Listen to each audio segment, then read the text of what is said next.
Hello everyone, this is Moshe, the electric Israeli, sitting in my 2016 Chevy Volt, and I'm going to do a review for the upcoming 2019 Chevy Volt.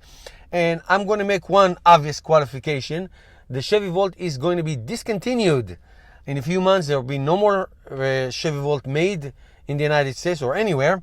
And after 10 years, it will be the end of this amazing run. So why bother doing this review? Because they're still making it and you can still get it, and it's an amazing car.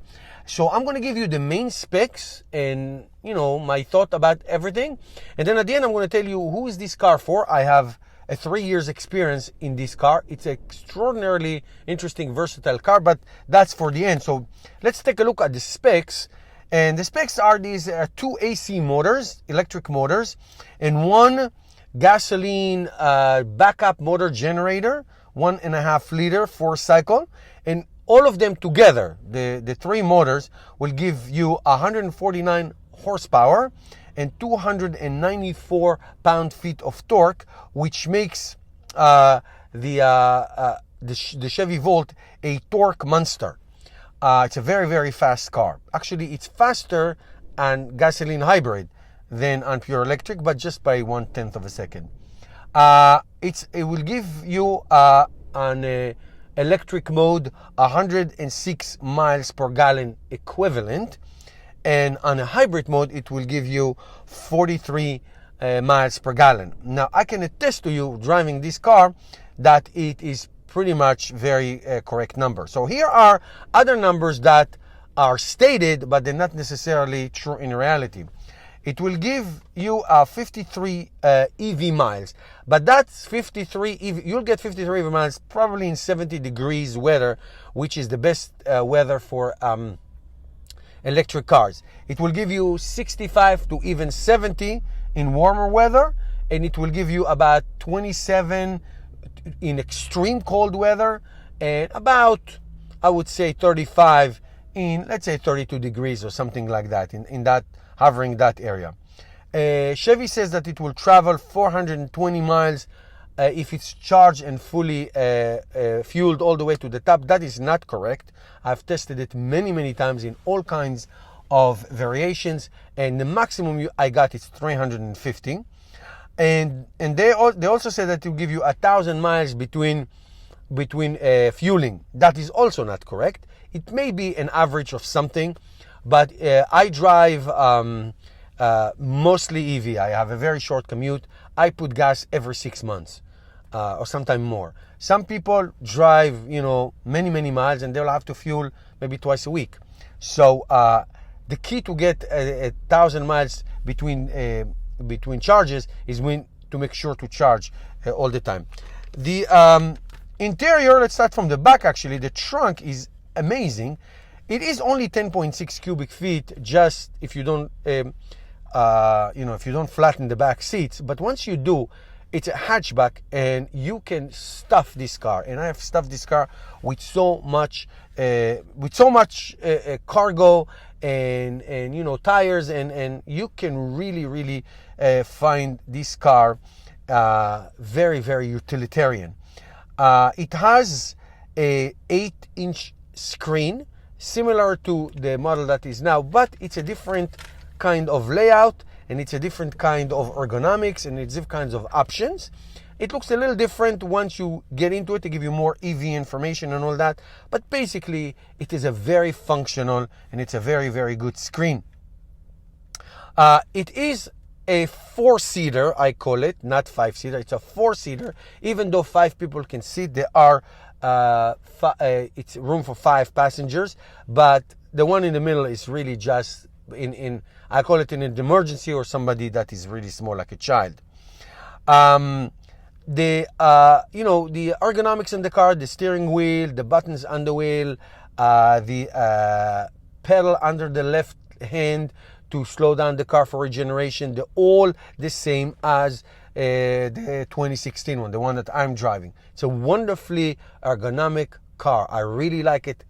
Some push buttons, some touch screen, a very healthy balance. You'll have your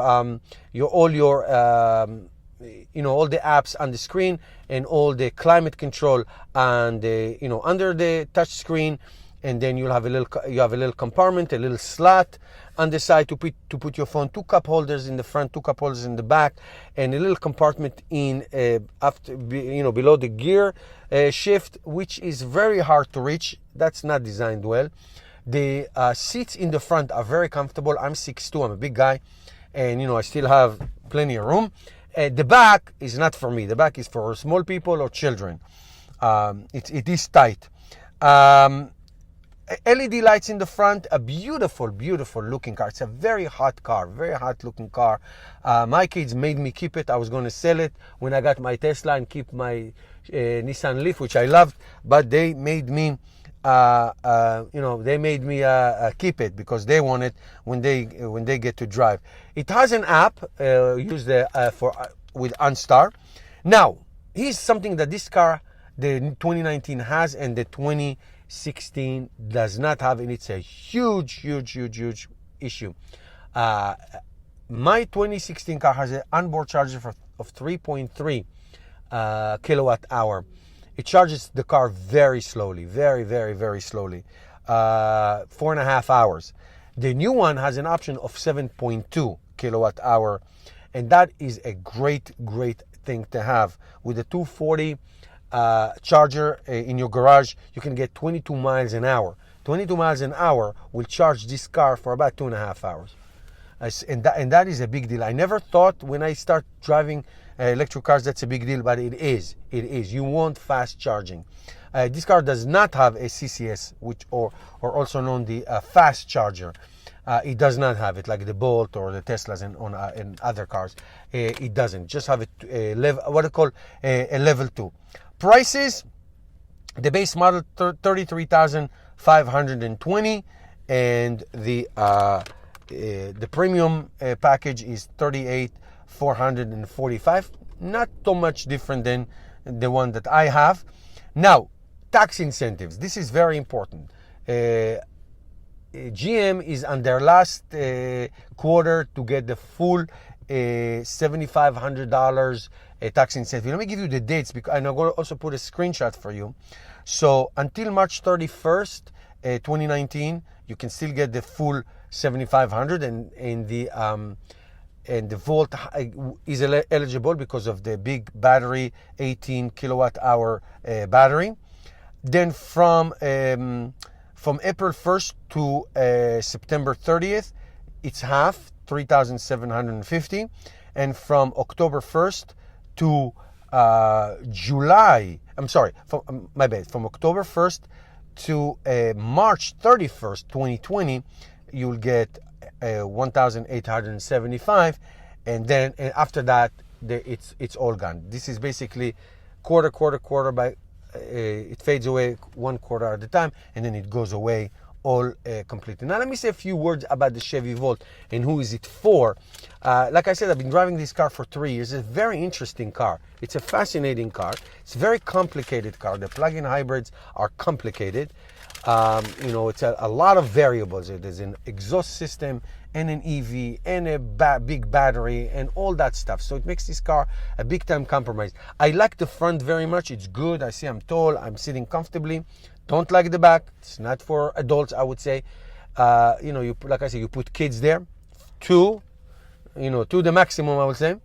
I love the trunk. I love the hatchback. I love the torque. I love the look.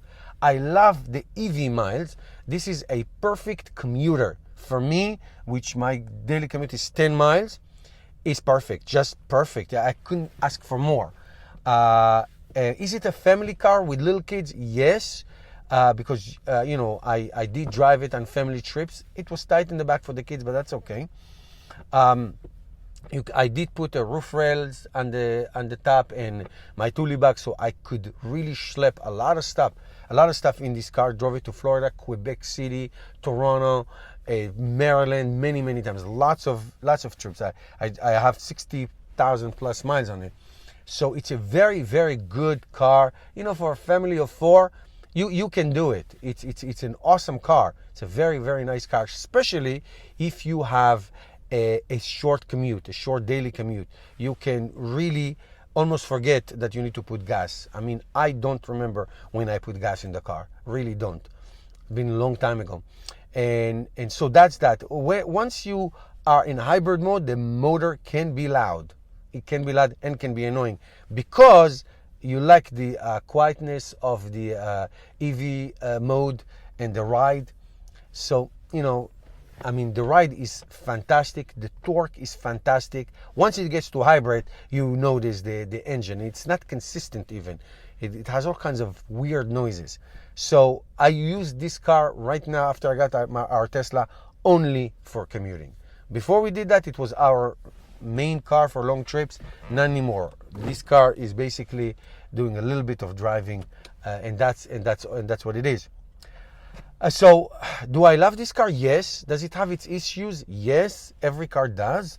But for somebody who lives in an apartment, somebody who does not have public chargers around, and you never have to worry, you never want to worry about running out of range, it's a great car. You should get it if this is you. If this is something that, if you see yourself in this, absolutely you should get it. It's a fantastic car. Really is fun. It's very well made. Never had issues with it. Like I said, 60,000 plus miles. Never had issues with this whatsoever. You know, I take it every 5,000, 7,000 miles for service. You know, it is in impeccable shape. And the new one has these improvements, especially the onboard chargers. Okay, guys, I spoke a lot. I hope you made it all the way. If you did, good for you. Meanwhile, if you have any questions, please let me know. Don't forget to subscribe to my channel. Help me change the world one electric car at a time. And I'll see you tomorrow with another video.